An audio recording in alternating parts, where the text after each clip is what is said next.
té řeky do toho okolí, do těch luk a polí.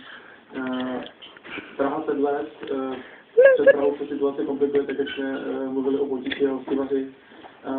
Tady zase pro změnu jižní Čechy a Jižsednice, tady vidíme, že ta voda opravdu byla skrz ta pole, která tu vodu nebyla schopná v podstatě udržet. Tohle je Dobychovický zámek, který, jak vidíme, tak už je části pod vodou, to znamená, že v nějakých ztratných prostorech stejně ta voda je.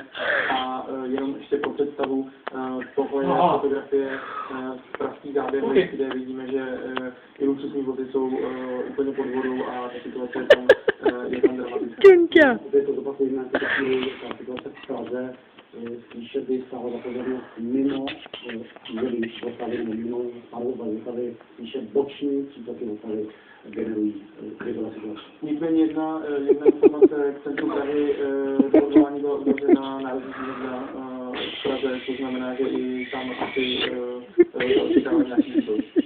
Tomáš Hrboc, médií České televize.